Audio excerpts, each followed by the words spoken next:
Dampak orang yang berbakti terhadap orang tua itu besar sekali. Pertama, Allah akan panjangkan umur orang yang berbakti terhadap orang tuanya. Hampir rata-rata orang yang berbakti terhadap orang tuanya itu Allah panjangkan umurnya.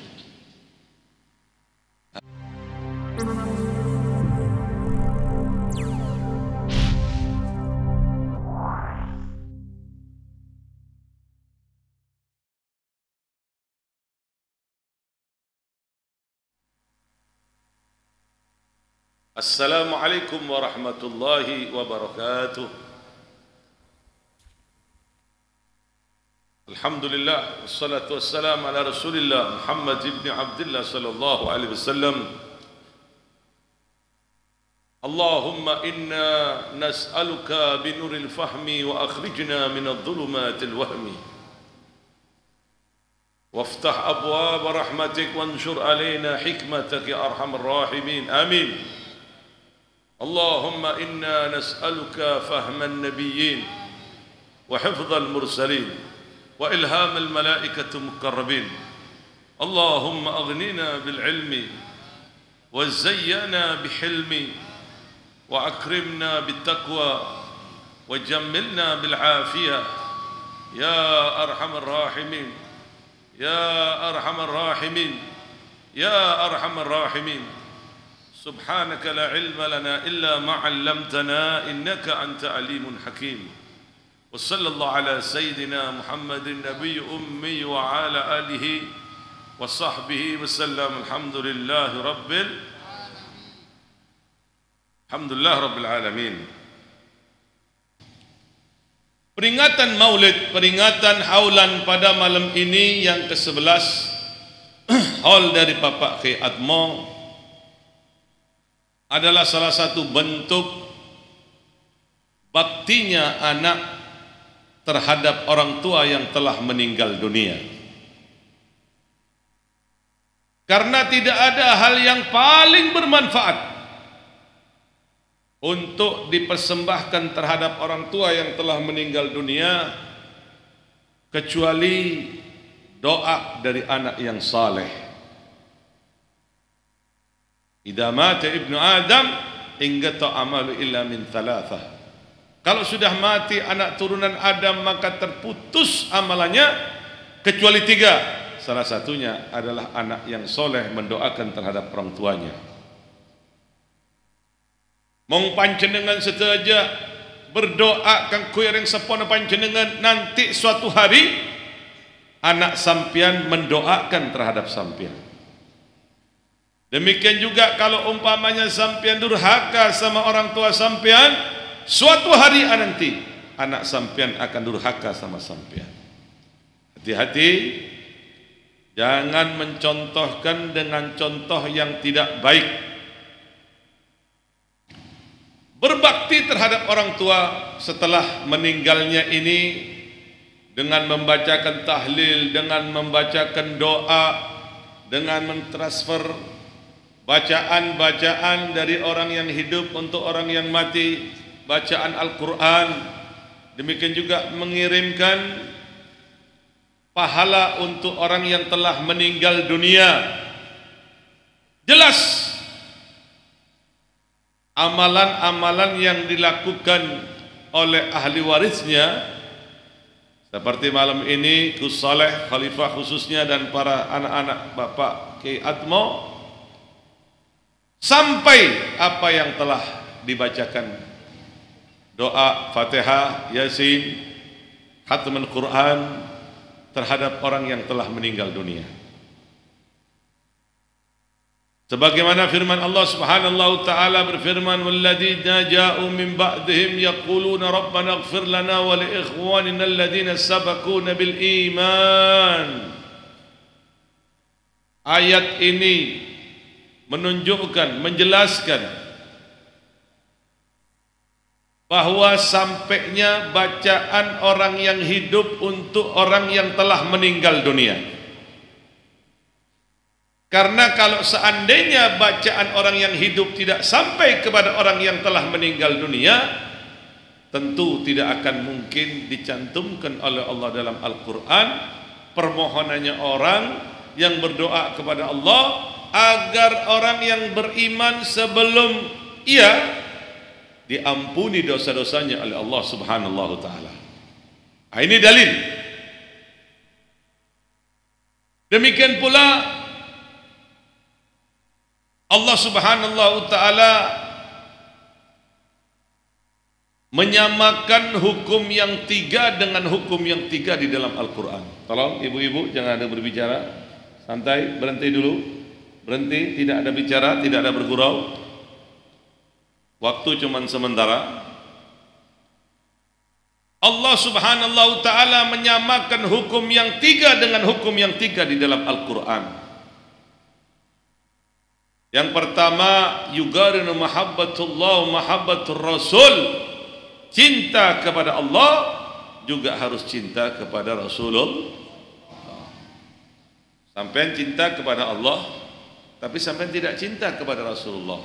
Cinta ini pun hampa. Cinta ini pun tidak diterima oleh Allah Ta'ala.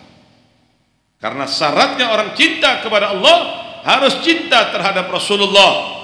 Kalau sampai ingin sampai kepada Allah Ta'ala, ingin dekat kepada Allah Ta'ala, ingin mempunyai darajat tinggi di hadapan Allah, sampean harus ikut bagaimana cara Rasulullah sallallahu alaihi wasallam mendekatkan diri kepada Allah Subhanahu wa taala.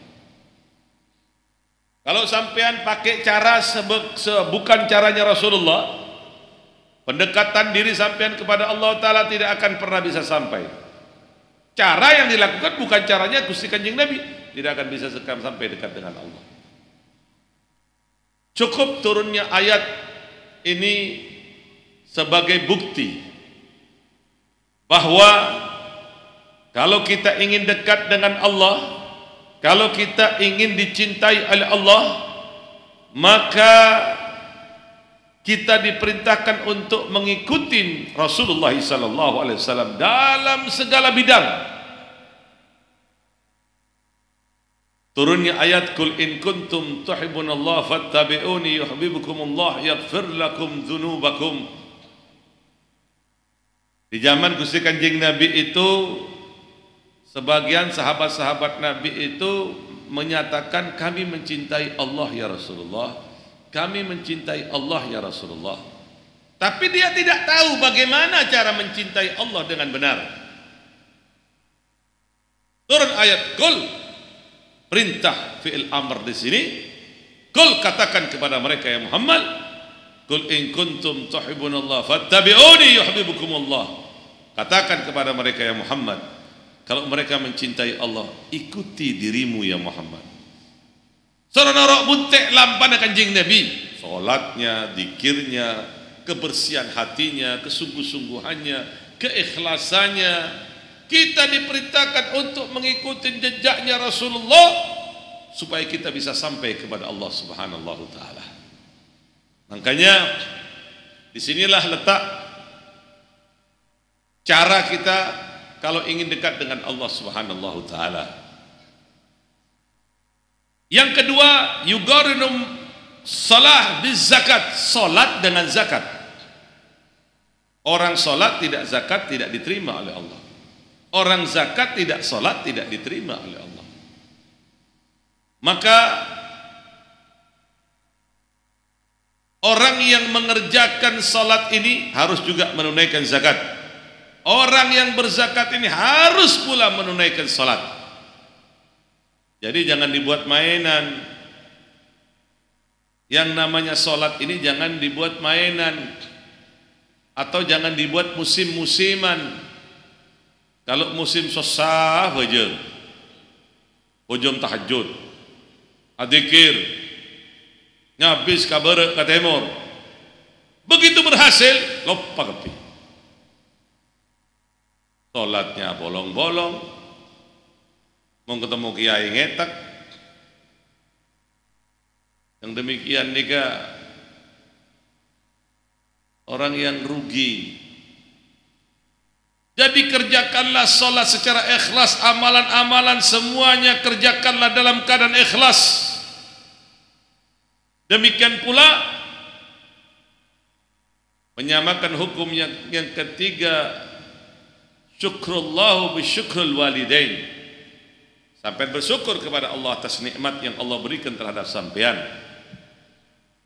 Tapi sampean diperintahkan juga oleh Allah Ta'ala bersyukur terhadap orang tua sampean yang telah memberikan harapan terhadap sampean, yang mengandung sekian bulan, yang melahirkan dalam keadaan susah, payah, yang menyusui selama 2 tahun tanpa bosan, merawat sampean, mendoakan sampean, mulai sampean dari kandungan, di dalam kandungan ibu sampai sampean besar, sampai tidak pernah lepas didoakan terus oleh orang tua sampean. Tidak ada kasih sayang yang besar di muka bumi ini melebihi kasih sayang ibu terhadap anaknya, kecuali kasih sayang Allah terhadap hambanya. Orang tua itu luar biasa terhadap anaknya. Makanya jangan berani-berani terhadap orang yang sepono sampean. Ingat omongan saya. Kalau sampean pernah membentak orang tua sampean, laki perempuan, tunggu. Sampean nanti akan tua. Sampean akan didatangkan masa seperti masa orang tua sampean. Maka orang tua sampean nanti, kalau sudah sampean berani terhadap orang tua sampean, anak sampean pasti akan berani terhadap sampean. Kalau sampean pernah nyolong uang orang tua sampean, pasti uang sampean akan dicolong oleh anak sampean. Itu pasti. Kalau sampean pernah berbakti terhadap orang tua sampean, tunggu. Suatu hari kelak anak sampean Allah akan gerakkan bakti terhadap sampean. Makanya mumpung dari sekarang, yang punya orang tua, berbaktilah sampean terhadap orang tua sampean.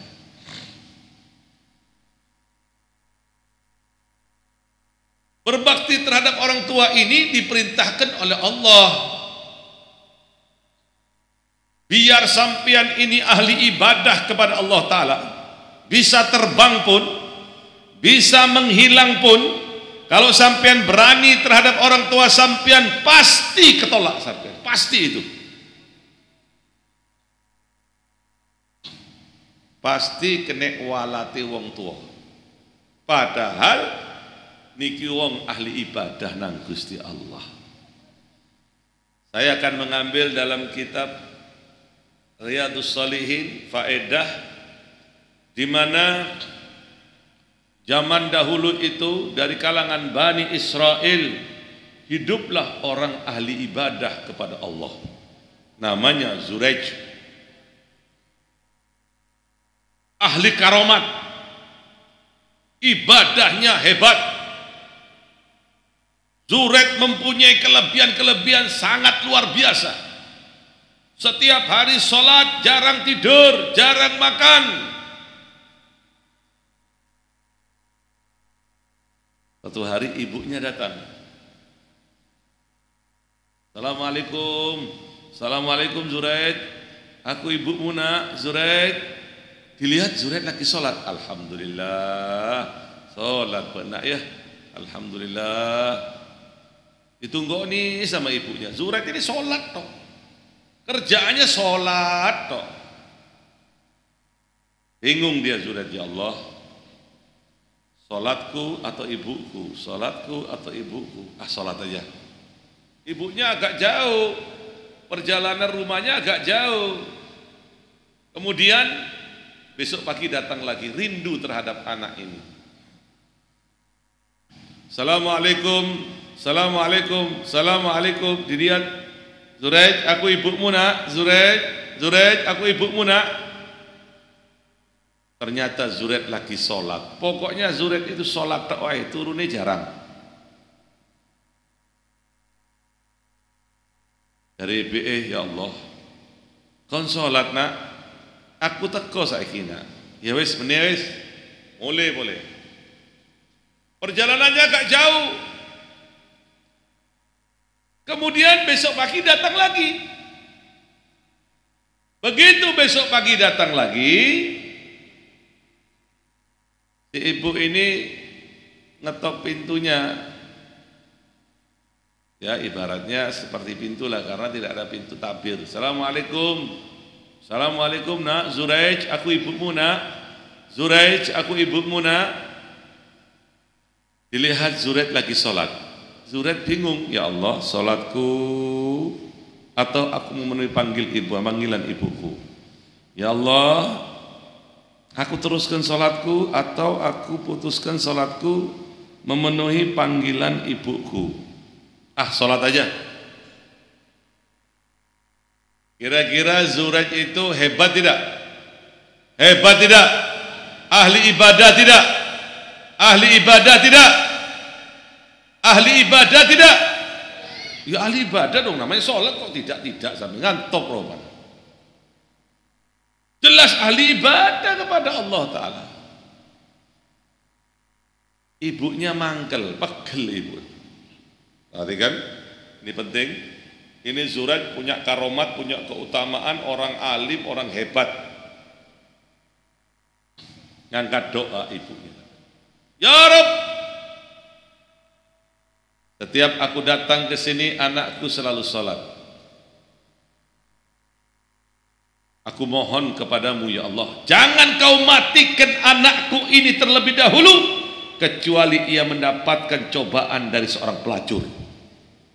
Waduh, doa Pak Bu, kebuka langit ini. Iki sing duwe wong tuwa sampean, masya Allah. Kalau sampean membuat murka Allah pada pagi hari, tetapi sampean membuat ridho terhadap kedua orang tua sampean, maka Allah ridho terhadap sampean. Tapi kalau pagi-pagi sampean itu mencari keridhaan Allah Ta'ala, wiritan, dikiran sampean, tapi sampean membuat murka orang tua sampean, maka Allah murka terhadap sampean. Lalu bagaimana Habib kalau orang tua itu memerintahkan maksiat? Nak meletogel, Allah pasang bunto Allah. Nak meleki ini, nak berbuat ini. Selama itu perbuatan bukan maksiat, wajib sampean taat. Tapi kalau perbuatan maksiat, la ta'atul lil makhluk, tidak wajib taat kepada makhluk kalau diperintahkan maksiat. Lebih dahulukan Allah terlebih dahulu, ya. Sebagaimana firman Allah Ta'ala, wa in jahadaka ala an tusyrika bima laysa laka bihi ilmun fala tuti'huma. Ya. Kalau seandainya orang tuamu ini merintahkan kamu ini berbuat kesyirikan, cong kedukun, cong meletogel, cong cek bajeng, apa jawab Allah Ta'ala? Fala tuti'huma, jangan sampai ikutin omongannya. Jangan sampai dengarkan omongan orang tua yang melarang anaknya sholat. Jangan sampai dengarkan. Sholat aja. Terus tak selamat tuh nak, sholat aja. Enggak apa-apa. Yang bahaya itu kalau sampean itu diperintahkan kebaikan tidak mau, durhaka sama orang tua, wah itu balak itu. Selama orang tuanya taat kepada Allah, tapi kalau orang tuanya merintahkan maksiat, tidak wajib taat. Kalau sampai melanggar tak kening tolak sampai bunten. Mung orang sepo merintah lagi masih, ya. Jadi kembali lagi bahwa peringatan haul pada malam ini yang diadakan oleh Gus Soleh sekeluarga adalah salah satu bentuk terbaktinya anak terhadap orang tua. Dan ini perintah langsung dari Gusti Allah. Wa ghadha rabbuka, kata Allah, wa ghadha rabbuka an la ta'budu illa iyyahu wa bil walidaini ihsanan. Aku wasiatkan kepadamu, menyembahlah kau kepada Allah Ta'ala dan jangan menyekutukan Allah, kata Allah. Nah, menyekutukan ini banyak. Seperti datang ke dukun, tukang santet, itu termasuk menyekutukan Allah. Nggak usah bikin ritual aneh-aneh sampean. Ya, Oh saya terus dia derma jarana tadam ria bungkan jagung dia mung sampean mung terwa punya besen arako ya ndak usah datang ke dukun kuhan ndak usah yang dilakukan itu hanyalah perkiraan semuanya. Kalau ada betulnya itu perkiraan yang betul, tapi sesungguhnya bohong yang ia lakukan. Nggak usah begitu. Sampai duduk dengan paranormal, duduk dengan dukun, mempercayai omongannya sampean, duduk saja 40 hari ibadah sampai tidak diterima oleh Allah. Lalu bagaimana kalau mati saat itu juga? Nggak usah begitu-begitu, nggak usah. Kalau pertama datanglah kepada Allah, mohon kepada Allah, atau memakai pelantara. Siapa itu? Wong sing cedek nang Gusti Allah. Orang yang dekat dengan Gusti Allah. Orang yang dekat dengan Gusti Allah. Datang kepada para habaib yang ahli sunnah wal jamaah, datang kepada kiai, datang kepada ustadz yang ahli sunnah wal jamaah. Itu semua dapat mengantarkan sampean kepada Allah selama sampean mencintai orang tersebut. Wah ini penting, jangan dibuat mainan, penting. Ya. Jadi kembali lagi tadi bahwa apabila anak berbakti terhadap orang tuanya semasa hidupnya, suatu hari kelak anak sampean pasti akan berbakti terhadap sampean. Nah ini didikan. Apa yang sampean lakukan terhadap orang tua sampean, anak sampean akan meniru perbuatan sampean. Jangan sampai anak sampean itu berani gara-gara mencontoh dari perilaku sampean. Karena sampean berani terhadap orang tuanya, nggak usah begitu. Jadikanlah sampean ini contoh yang baik untuk anak sampean.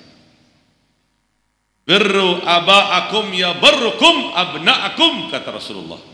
Baktilah kau terhadap orang tuamu, niscaya anakmu nanti akan berbakti kepadamu. Mulai sekarang semuanya yang punya orang tua minta maaf sama orang tua sampean. Ojo wani-wani nang wong tua sampean. Jangan berani-berani terhadap orang tua sampean. Sabar. Kenapa sampai tidak sabar? Cerewet beb. Sek cerewetan sampean hikene bending cerewetan orang sepuh semangke. Bagaimana dulu sampean dalam masa yang panjang, ya, begitu lahir semasa hampir 2 tahun nangis, buang kotoran kencing sembarangan sampean. Tapi orang tua tetap mendoakan sampean, tetap berharap, bergantung terhadap sampean. Tetap orang tua itu mendoakan terhadap anaknya. Maka dari itu, jangan sesekali mengundang murkanya Allah Ta'ala.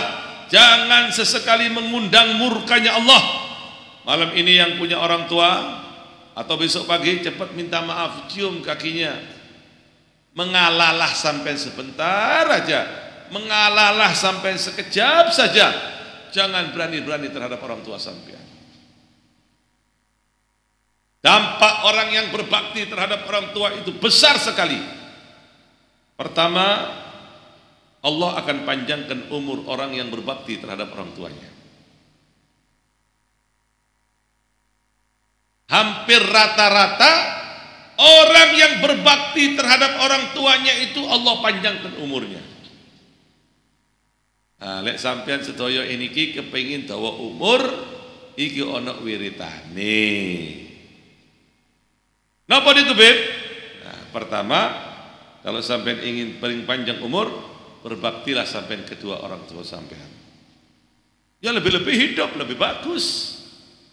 Datang sampean ke orang tua sampean minta doa. Kemudian berikan hadiah apa sih kesenangan orang tua sampean? Oh, orang tua saya senang terang bulan. Belikan. Sudah tahu orang tua tidak punya gigi sampai beli ke jagung. Lah nggak oneng tak ndik gigi malah lagi parning sampean. Rebene bakteria. Tepak anak si lopot. Jadi kembali lagi tadi. Terus sampai jangan pernah bosan untuk minta doa sama orang tua sampean. Cium kaki orang tua sampean. Setiap hari sampean kalau bisa telepon sama orang tua sampean, mohon doa.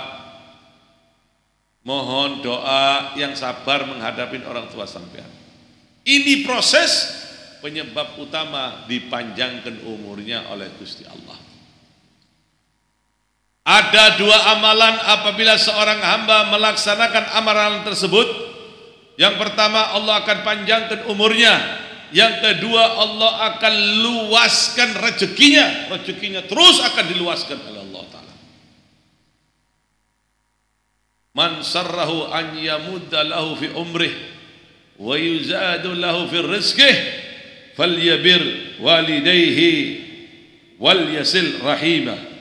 Perhatikan sabda Kanjeng Nabi, barang siapa orang yang ingin dipanjangkan umurnya, diluaskan rezekinya, dua amalan ini kata Rasulullah. Yang pertama, berbaktilah sampean terhadap orang tua sampean. Apapun yang terjadi, jangan pernah meninggalkan orang tua sampean. Kebiasaan-kebiasaan yang tidak baik dari orang-orang non-Islam tidak boleh ditiru.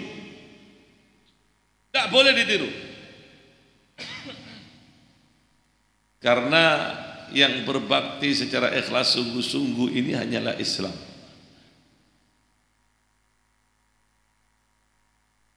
Maka dari itu, amalan berbakti kepada orang tua ini memanjangkan umur, demikian juga meluaskan rezeki sampean. Lebih-lebih kalau sampai itu bekerja, ada hasil, kasih ibu sampean, ibu bapak sampean, wah, langsung itu akhir. Ini yang harus diperhatikan, jangan menganggap remeh. Karena ada 3 dosa haram Allah tabaraka alaihimul jannah. 3 dosa ini yang diharamkan oleh Allah Ta'ala masuk ke dalam surga. Na'udzubillah min mutminul khamri, orang yang suka mabuk-mabukan, baik itu dengan pil atau dengan minuman-minuman yang sampai ketahui, semua itu adalah amalan-amalan yang diharamkan masuk ke dalam surganya Allah. Kalau dia tidak taubat, mengelah taubat ya sudah selesai. Ya.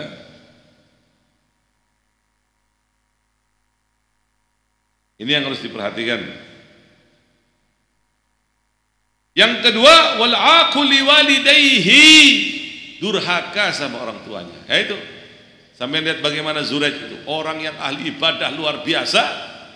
Gara-gara ibunya datang sampai 3 kali 4 kali terus sholat, ibunya berdoa, ya Allah jangan kau matikan anakku kecuali mendapat godaan dari pelacur. Tidak lama kemudian di situ ada pelacur, orang yang benci terhadap Zuraij, numplak jadi satu. Orang yang benci terhadap Zuraij berkata kepada pelacur, siapakah di antara kalian yang mampu menggoda Zuraij? Aku akan berikan ini emas sekian sekian sekian. Pelacur menjawab, aku yang akan menggodanya. Datang ke rumah Zuraij, digudo Zuraij itu, tapi tetap Zuraij itu kerjaannya sholat.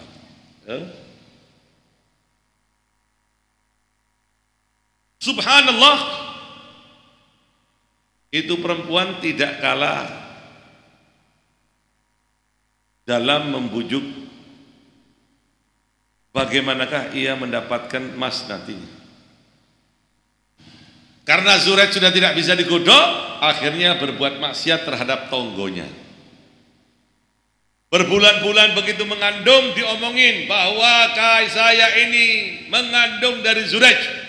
Kumpul orang kampung, dilempari rumah Zuraij sampai hancur. Padahal Zuraij ini orang ahli karomat besar. Ada apa ini? Ada apa? Kata Zuraij. Kamu pura-pura sholat. Lihat bagaimana perempuan itu hamil gara-gara kamu. Ya Zuraij. Baik, beri waktu, biar lahir dulu anak ini. Tak lama kemudian lahir anak ini, dibawa ke Zuraij, disaksikan orang banyak, ditepuk perutnya anak ini. Sebutkan dengan izin Allah, siapakah yang telah melakukan ini semua? Ngomong itu anak kecil, anak bayi ini ngomong. Yang melakukan ini adalah tetangga yang ada di sampingmu, Zuraij. Ibumu datang berkali-kali sementara kau dalam keadaan salat ya Zuraij. Sampai langsung Zuraij nyari ibunya, minta maaf sama ibunya. Makanya cek ngal-bengal koreng sepuh. Hati-hati. Dua amalan ini menyebabkan nyemburnya rezeki. Yang pertama bakti terhadap orang tua, yang kedua menyambung tali persaudaraan. Walaupun saudara sampean benci sama sampean, walaupun saudara sampean suka mencaci maki terhadap sampean, jangan pernah memutuskan tali silaturahim walaupun hanya dengan senyuman. Assalamualaikum. Assalamualaikum. Pokok jangan diputus. Itu penyebab utama dipanjangkan rezekinya oleh Allah. Penyebab utama pula orang akan diangkat derajatnya oleh Allah. Ya, mudah-mudahan yang hadir semuanya diangkat derajatnya oleh Allah dan diberikan berkah oleh Allah Taala. Amin amin ya Rabbal. Baik, karena ini sudah malam, hampir jam 11. Kita dengarkan tausiah dari Habib Haidar bin Hussein Al-Habsyi. Ya, mohon jangan ada yang tidur. Mudah-mudahan yang tidak tidur dapat barokah. Ya, dan tidak merekam. Cukup yang mendokumentasi ini untuk Al-Fatah saja. Yang lainnya cukup hadir tanpa merekam. Mudah-mudahan dapat dimengerti semuanya. Amin ya Rabbal. Mari kita dengarkan sama-sama tausiah dari Habib Haidar bin Hussein Al-Habsyi. Allahumma shalli ala Muhammad.